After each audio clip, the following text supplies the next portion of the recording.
These are some of the deadliest jobs in all of history.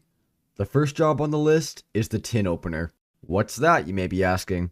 Okay, picture a dude opening a tin can, but the can is under 12,000 feet of water and surrounded by explosives. Now, take that mental image and replace the tin can with a submarine. Okay, maybe the explanation could have been slightly more clear. Basically, in World War I, submarines were really useful. Both sides would stuff their submarines full of secret codes and messages, knowing that more likely than not, if that submarine would be destroyed, then so would the contents of the machine. And that was mostly true. More often than not, the secret codes and messages locked inside submarines would stay there forever, completely unrecoverable. But that didn't stop both sides from trying. Which is where these guys come in. The tin openers. Their job was to try to break into these sunken submarines to get to the secrets inside. While I'm talking about this job, just keep in mind that this was during World War I. We didn't have crazy modern diving equipment or anything of the sort. Think of a diving suit as a metal tube that just happened to have oxygen inside of it. I mean, look at this dude. Does that look comfortable in any way? I don't think so. But the danger of this job wasn't just due to comfort, or even due to the suits as a matter of fact. Think about it this way. The submarines they were looking for were at the bottom of the ocean. How'd they end up there? Most of the time it's because they were blown up by mines. Yep, that's right. The submarines would often be in the middle of a minefield. So even if you did every dang thing perfectly, your suit never malfunctioned and you made it all the way down, well, there's a good chance a random mine will decide, my time is now, and commit genocide on itself. Oh yeah, and one more thing I'd like for you to keep in mind. The way they got into these subs wasn't by just opening a door. Nah, that'd be too safe. The most common method to get into the subs was via explosive, because why not detonate a powerful explosive in the middle of a minefield? Yeah, these dudes did not have the highest of survival rates, but they're nothing compared to some of the jobs coming up next. It only gets more deadly from here. Next up, we got the lime burners. To understand what a lime burner does, first you need to understand what quicklime is. It's got a ton of uses. The main ones historically used are holding buildings up and burning people's eyes out. So maybe those two functions have given you a small idea as to why it's so deadly. The role of lime burners was to put this stuff together inside of factories. But don't worry, quicklime isn't reactive or explosive in any way. Unless it comes into contact with water. And I mean water in any form. Like, for example, sweat. Hey, did I mention that quicklime is created inside of a furnace at 1500 degrees Fahrenheit? Truly unfortunate. The situation a lot of the time would end up with the quicklime reacting to water in some way, mostly to the detriment of the worker. To get a truly good picture of what happens when you come into contact with it, allow me to read out the list of symptoms. Coughing, sneezing, and labored breathing to begin with. After that, it evolves.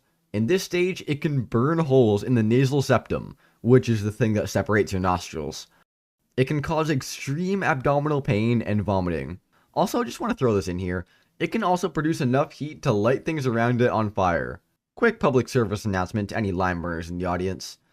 Try not to touch quicklime, it's not beneficial to your health. Glad I could help, no need to thank me.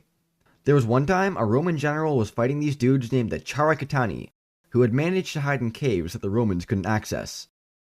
Instead of charging blindly into the caves and losing all of his men, the Roman general decided to use the old military strategy of flinging stuff at them until they surrender or die. In this case, the stuff was quicklime powder.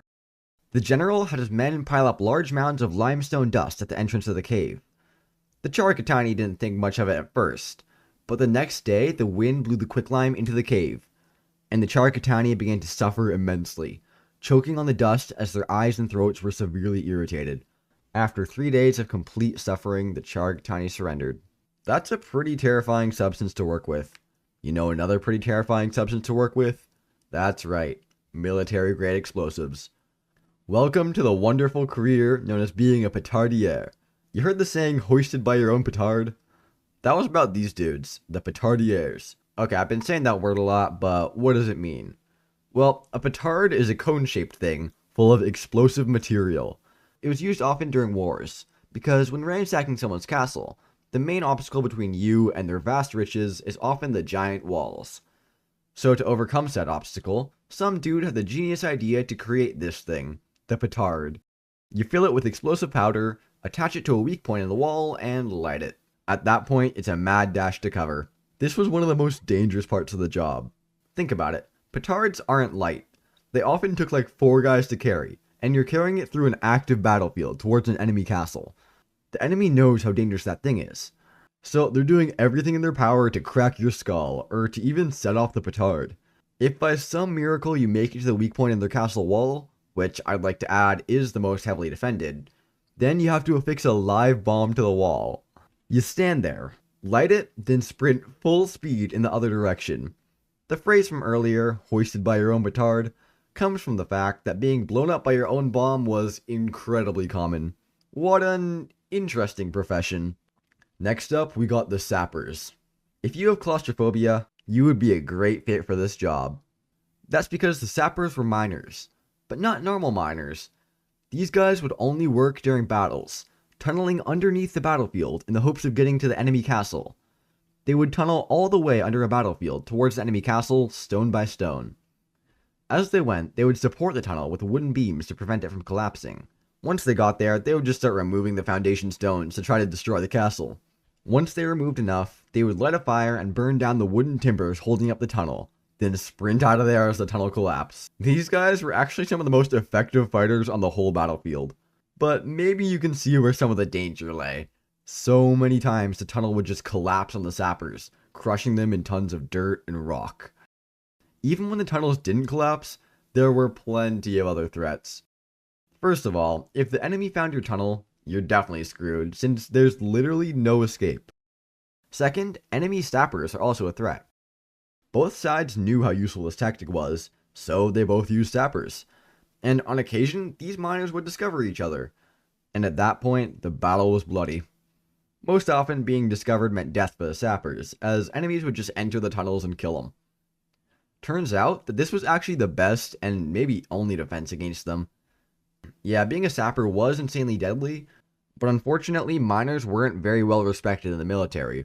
So not only did they die incredibly often, they also weren't held in high esteem. Yeah, go dig your tunnel, dirt boy. Being a sapper sounds pretty terrible, but at least it wasn't as horrifying as this next one. Welcome to the wonderful world of being a plague body collector. Europe, mid-1300s. The Black Plague hits the continent like a truck, filled with plague. People were dying by the thousands of thousands, otherwise known as the millions. As bodies piled up in streets and houses, the job of moving those bodies out of cities fell upon one group of people, a heroic bunch known as the body collectors. And yes, it's exactly as glamorous as it sounds. The job consisted of breaking into dead people's homes, checking for said dead people, grabbing the corpses, loading them onto a cart, and then moving on to the next house. There were a shit ton of bodies to collect during the Black Plague. Ironically, body collection was one of the most stable careers around that time, because everyone was dying to plague. It was a bit of a trend. Unfortunately for the body collectors, it wasn't all sunshine and rainbows. Who knew, right? The funny thing about the Black Plague was that it spreads insanely fast and efficiently. And if you're coming into contact with bodies all day, things don't look too good for your survival odds. A ton of body collectors would die from the plague, and let me tell you, it was not pretty. The main sign of the bubonic plague was buboes. The victim would be covered in these black spots that were filled with pus, and that would occasionally explode. As the plague attacked your body and your condition reached critical levels, you would start to cough blood before a final seizure would take you down. So yeah, pretty lovely stuff. One of the main strategies of the body collectors was known as corpse lasagna, whereby they dug an incredibly deep pit. Then they'll throw corpses into said pit, then throw dirt on them. Then they'd add more corpses, and so on until the pit is filled. Then they do it again, hence the name, lasagna. Despite all the horrors, being a body collector was a very desired job. Not for the safety and fun of the job itself, but because those dudes got paid so much. I mean, you'd have to be paid a ton to do a job with a 90% chance of horrifying death. Yeah, being a body collector was a cruel and thankless job. But you know what? At least people weren't actively trying to kill you. Which unfortunately was the case with our next job. Okay, maybe they weren't trying to kill you specifically, but maybe indirectly. That's because our next job is food taster. This was a person that would be assigned to someone who might be the target of assassinations. Before every meal, the food taster would, guess what? Taste a bit of said person's food. The point was to see if the food was poisoned, and if it was, things wouldn't fare too well for the food taster. If an assassin wanted to get to the king, they'd have to get through his food taster first. Which wasn't that hard because they're just dudes, and those dudes died a lot. Kings would burn through food tasters like crazy. There was one interesting story involving Cleopatra and a food taster. Cleo and Mark Antony were in a relationship, but a bit of a sketchy one. You know, the classic troubles new couples go through. She was a bit of a maniac. He was worried she wanted to kill him. Little stuff like that. But never fear, because dearest Cleo had a solution to his worries. See, Mark Antony had a food taster. And remember, food tasters aren't rich, so therefore they don't matter. Cleo told Mark to put a flower from her garland into his drink, then told him to drink it. He was about to do it, but then Cleo told him to stop, and got his food taster to drink it instead. The food taster didn't really have a choice in the matter, and he took a drink. Within minutes, he was dead. Cleo then goes, "If I wanted to kill you, I could have." Now, this was supposed to be a story about how cool Cleopatra is, but I can't help but feel bad for this food taster and all the others that came before him. It's just pretty messed up, you know? He was used just as a prop. That shows how dangerous their jobs were. They could be killed at a moment's notice. So, those were some of the worst jobs in human history. Now click this video over here for more cool history, and if you made it this far, subscribe.